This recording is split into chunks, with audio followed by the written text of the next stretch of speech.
in determining that our poverty rate is 11%, or 36 million Americans, which makes us look bad, only will consider direct cash payments from the federal government to poor people, such as, let's say, SSI payments or TANF payments. Correct. Okay? And isn't it true that the Census Bureau, in determining poverty, doesn't include non-cash payments? It doesn't include Medicaid or food stamps or housing subsidies or refundable tax credits. Isn't that true? That is correct, Senator. Yeah. Now, let me give you an example. At a Senate Banking Committee hearing on Thursday, things took an unexpected turn, and the laughs came just as fast as the policy talk. Senator John Kennedy of Louisiana had the room cracking up after taking a playful jab at fellow Republican Senator Tim Scott of South Carolina. And it was all about time management. What started as a routine hearing quickly turned into a viral moment, as Kennedy's trademark humor stole the spotlight and caught everyone off guard, including Scott himself. The exchange lit up the room, drawing smiles from senators, staff, and viewers watching at home, proving once again that Capitol Hill can still deliver some unscripted comedy. In this video, we'll break down the moment, show you exactly what was said, and explain why this lighthearted exchange is getting so much attention online. Stick around, you don't want to miss this one. Have your say in the comments section. Don't forget to like and subscribe for more political moments.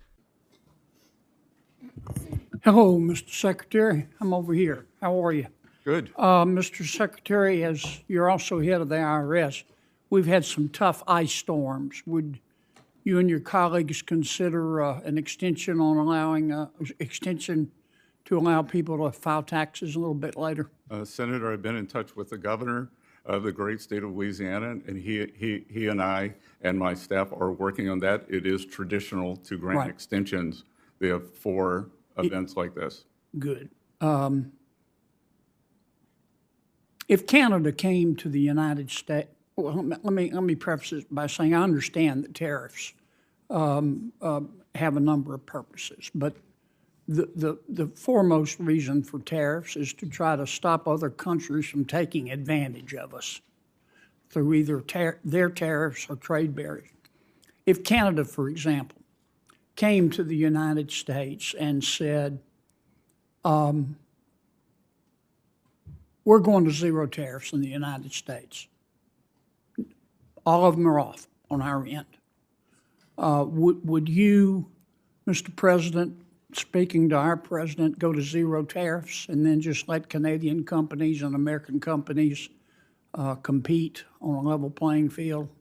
Absolutely not. As we saw last week, when 2 weeks ago, when Prime Minister Carney went to China, he lowered tariffs on Chinese EVs from 100% to 6%. U.S. has a 100% tariff on Chinese EVs. We couldn't let our northern border be used as a way for Chinese EVs to come into the U.S. Right. Okay. I'm going to lead you a little bit because Senator Scott is a she-bear when it comes to time.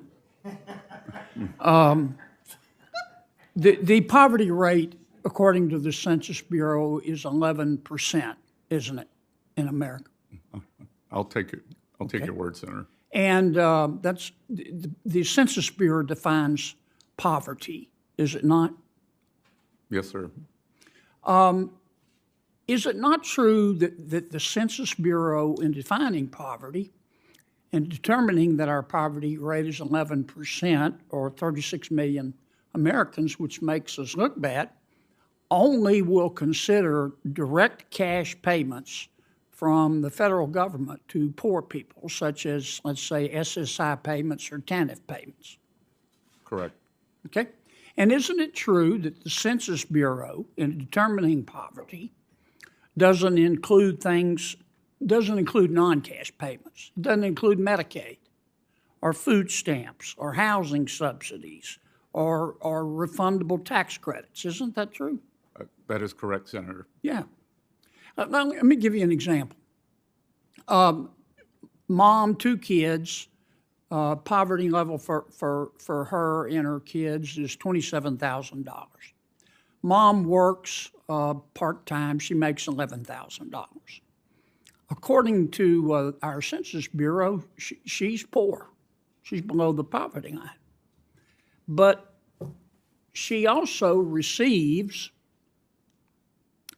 she works, I recall I said, makes $11,000 a year. She receives $4,100 in refundable earned income tax credits, $3,400 in refundable child tax credits, which means she gets a check, $9,200 in food stamps, $9,500 in housing subsidies, $900 in utility bill subsidies, $16,000 in Medicaid, $31,000 a year in free school lunches, and $6,000 in TANF payments. If you add that up, that's $64,100 a year, according to math. I'll believe your arithmetic, Senator. Okay. But using the Census Bureau's definition of poor, they don't include all these payments. They just include her income and the TANF payment. Does that make sense to you? No, sir, and you should bring that up with the Commerce Department. I know, but you've got influence. I know how close you and the Commerce Secretary are. I'm hoping you could bring it up with somebody above. The president says we're opposites, and I'm tall. I'm not going to comment on that. Would you talk to the president about this? If you include all cash and non-cash payments, the poverty rate in America is 1%. That's a good point to end on. Thank you, I Senator. told you he was a she-bear. I'm not quite sure for this. Senator Moreno, you and I will talk about the she-bear later. Have your say in the comments section. Don't forget to like and subscribe for more political moments.